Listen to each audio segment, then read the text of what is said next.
You are listening to Motivational Radio France with your host, Oragwa in Paris. Hello, ladies and gentlemen. I told you I'll catch up with Nigerians who are really motivating the world and who are motivating Nigerians especially. And I am privileged to have Nelson Oragwa today, and he's going to talk about maximizing your destiny. So, what is maximizing your destiny in the first instance, Mr. Nelson? All right, maximizing destiny, it's about making full proof of your existence in life. I want to believe that life in itself is full of a lot of challenges, but as we all know, there are no champions without challenges. One of the problems in life is that most people, when they see these challenges, they tend to run away from it. But if you are armed with the necessary information and knowledge, you can override these challenges, and when you override these challenges, you automatically become a champion. And so maximizing destiny, like I said earlier, it's just all about making full proof of your existence in life, living beyond yourself, living to affect life, because every man God sent to the earth was created for a purpose, because God never created anything without a purpose. Okay. And when you find your existence on earth and you do everything, give it the necessary commitment and sacrifice just to see that the main purpose why God created you on earth is actualized, then maximize destiny. Okay, that's the major thing, to really understand why you were created, the purpose, and then you maximize your destiny unto that. So are there any processes, are there any rules laid down? How can I maximize it? How can I maximize my destiny? Can you put it in a practical term, or our listeners like practical things, please? Yes, please. Basically, I said something earlier while I was talking. I said, you never find anything God created that doesn't have a reason for creation. Okay. The bottom line is this. One, you must discover yourself. Self-discovery. Because success in life is first within, then without. Right. And depending on where you stay, environment is crucial and important, because God gave every man a asset called the mind. Yeah. And there are various ways the mind receives information. One of the various ways the mind receives information is through the eye and through the ears. Now, when God created human, the mind was neutral.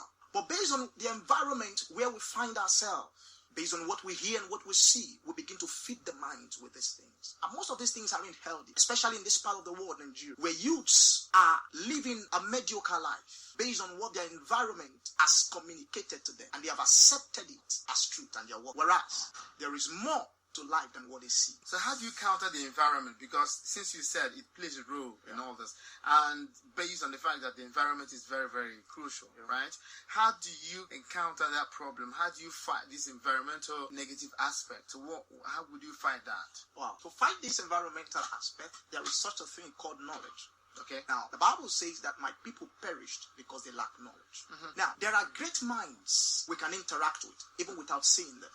I know of great men who their first encounter started just by reading a book and coming across a word. And there's such a thing as one word from God can change your life forever. So one of the ways by which you could attack this environment is you must accept responsibilities, one, by getting exposure. Getting this exposure might be through books.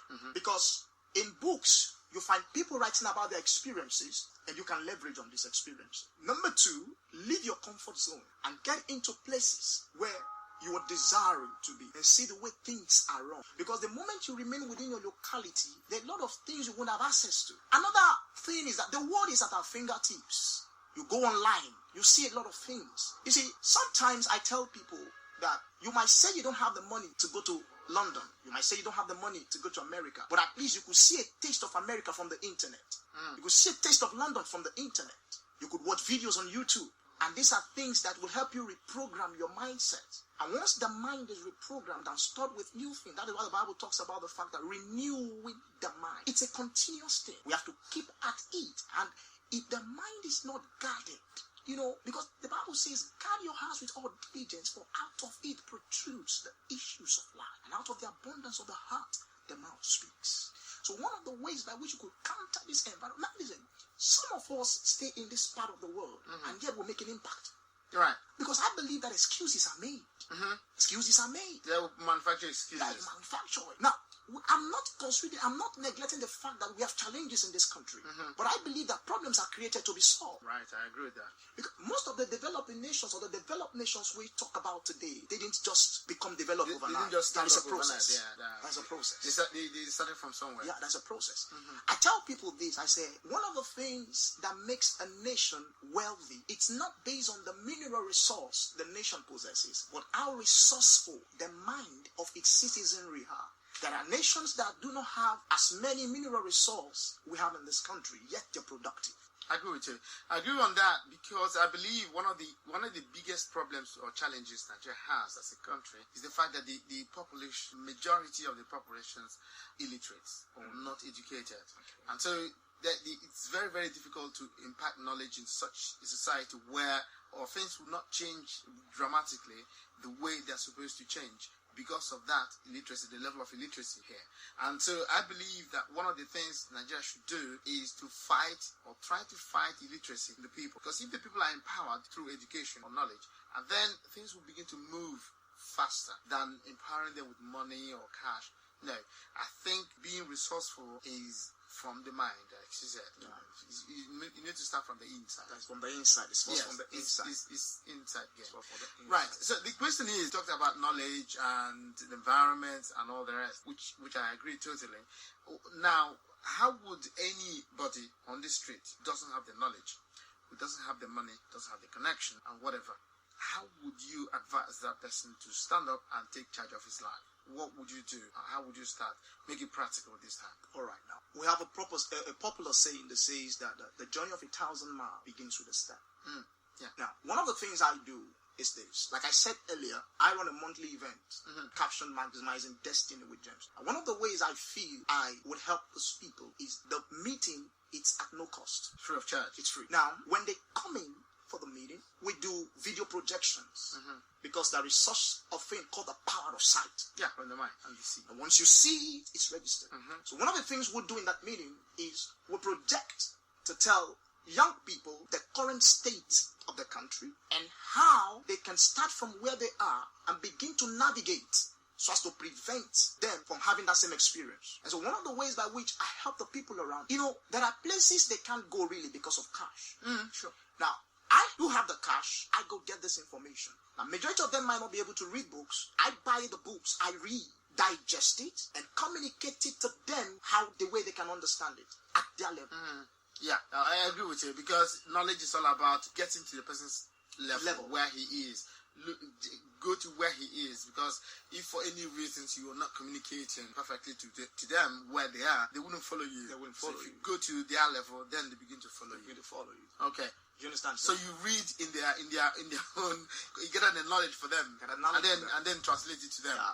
Because there are places where they might not have the resource to go. And if God has placed the resource within me, I go there, get this information. Because one of the things about the information, you see, the plan of God for Nigeria is beyond one man. And so I don't see the reason why information should be ordered. And everyone has his own sphere of influence. Right, exactly. So I believe in the principle of one man. So if the destiny of a man can be affected, and see the number of people that will be affected just through around him. Okay, let me give you instances. Now, look at the life of Pastor Enoch Adeboye.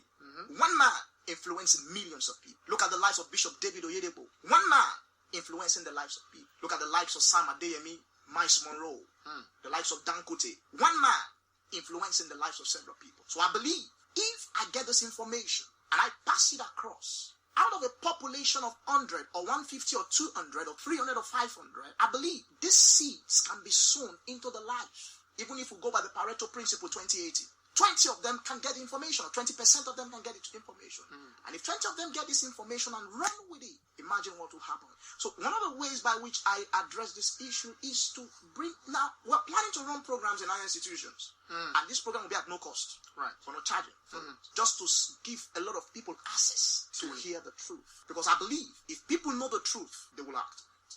Right. I think it's about affecting the mind. See, everything starts from the mind. Yeah. Because we are born with only two fears: the fear of a loud sound and the fear of falling. Every other fear we acquire. Yeah, we acquire these fears, and it affects our lives. That's true. So if we're able to tell people that, listen, that thing you're afraid of, if you fight it head on, that death of fear will just disappear. You face the fear. That's it. It was Susan Jeffers who said, feel the fear and do it anyway. All right? So when you do something you're afraid of, the fear, that death just disappears. All right? So it's all about fighting fear. Because we're all afraid of one thing or the other. That's true. But then, in spite of those fears, we still act. That is what makes the difference between you or me or any other person and then the millions who are not doing that. That's true. You know, so we feel the fear, but we don't stop because of the fear. So that's it.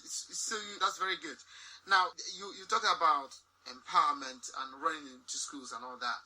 Now, when you go into schools, you read, you said, you read for them and then tell them in their own where they are, and then do they act? How follow them all through and see how they go? All right. Now, what we do is this. When we go to schools, we sow the seeds. One of the ways by which we monitor the seeds, also one of the brains behind the meetings we organize monthly. You understand? Okay. Monthly, yeah, where they come together. So, to tell you exactly what they've done with their lives so far. There must be a recap. Okay. Secondly, combine that. How do you do all this without money? How do you get money? Well, I'm not a one-stream man. There are other streams I work and I get money how from. you have a kind of network. Yeah. Streams I work and I get money from to run these things. And then, so, ladies and gentlemen, we're still talking about maximizing your destiny with Gemstone. All right. So today we're really speaking about how you can just move your life forward and the things you need to do that. All right. So this is very, very interesting in the sense that you are trying to help those who are kind of helpless, which is really very. But how did this dream come about? You know, the thing is this. Ever since I was young, it has always been my desire. Sometimes you might have a desire, but God is saying something different. Okay. I discovered I was on track. So, yes, because we talked about self-discovery. Yeah. How did you discover yourself? Did you pray to discover yourself? What did you do? Are there rituals? What did you do exactly, Mr. James Stone? What did you do? Tell us exactly how you did it, so that if anybody listening to our listeners, there are millions of listeners who are around the world, tell us exactly what you did and if we can copy it. All right. To discover ourselves. The thing is this. Nobody was created empty. You said it that, yeah. Every man was created with a gift. And one of the ways by which you discover that, I'll tell you how, one of the ways I discovered that is I noticed that anywhere I stand to talk, after the delivery, people walk up to me to say things like, wow, that was awesome. Now, this recommendation is not one, it's not two, it's not three, it's not. Now, one of the ways by which you could discover yourself, what is that thing that you do easily and people recommend that, wow, you're good at this, you're good with this? That's a trace to your gift. Okay, so you need to be watchful. Yeah, you need to be feedback. Watchful. The feedback is important. Feedback is important. What you get from people. It's very important. It's very important. Like I said, what you do easily, effortlessly, something that comes easily to you. Something that even without you being paid, you can do it. You do it. You just find fulfillment in doing it. And anytime you find yourself doing it, you are excited. I give you instances. Anytime I get into the bedroom to take my bath, but I spend 30-25 minutes because I discovered that immediately I get into the bedroom, I just find myself talking. It got to the point I became so unconscious that even when I'm walking on the street, I'm talking. You understand? All right. When I'm walking on the street, I'm talking. You are convinced you are not mad? No. Not yet. Just come on. Easy. Just joking. It's all right. Yeah. You understand? You just do these things unconsciously. Yeah, sometimes it has to take the intervention of a third party to bring you back to stop you. That's just an exploration. Okay. And it's not enough to have gifts. If any man is really going to be wealthy, it's to find your gift. Because the Bible says it's a man's gift. And so this is why I do it. When you find this gift, commit to personal development. Because you, as an individual, you are the only thing that is required, basically, to determine your level of success. I prove it. Right. Like, there was this guy who said that limits are self-imposed. We impose limits to ourselves. Nobody tells you that that's the limit. No, you impose limits for yourself. All right. So limits are self-imposed. Yeah. Right. So I agree that you determine exactly how far you go. You determine Nobody determines it for you. You determine that. Even if anybody tells you, that you have to stop here. If you accept it, that's your case. That's your case. But if you don't accept it, you go beyond that. Yeah. So I think we're all self-made. Yeah. Well self-made, and then you begin to find people around you that will help you to walk along. I guess. Yeah. Very, very interesting. Very good. Now, tell us. Let our listeners, try to know who you are exactly. Who are you? So that are you on Facebook? Are you on Twitter? Are you online? What is it? Do you have a website? Do you have a book? Tell us about you so that our listeners can follow you online. All right. My name is Oragwa Nelson. I'm online. Okay. You can access me on Facebook. Okay. And my Facebook ID is it's Oragwa Nelson. Once you search Oragwa Nelson, it pops up on Facebook. Okay. But when you get on my Facebook, you probably won't see my picture. You just see my organization logo. You see my organization logo on the Facebook page. Okay. But if you scroll down, you'll see the couple of events we've been running, because for every event we run, we upload them on Facebook. Okay. People to have access to. Right. And then they will have access to my codes and everything. And they can also follow me on Twitter. Okay. And my Twitter handle is @Gemstone. Gemstone. @Gemstone. Okay. That's my Twitter handle. Okay, So please have don't. very soon. So it will come out very soon. Very soon. Hot and spicy, I guess. All right. Okay, thank you. Very, very, very interesting. Nice talking to you. I hope you will maybe accept our invitation again, maybe online this time, to speak to our listeners and get more insights from you. Thank you very, very much. It's a pleasure, sir. All right. Then. Thank you very Cheers. much. All right. Then. This podcast was brought to you by the Motivational Radio France with their host, Lonjago in Paris.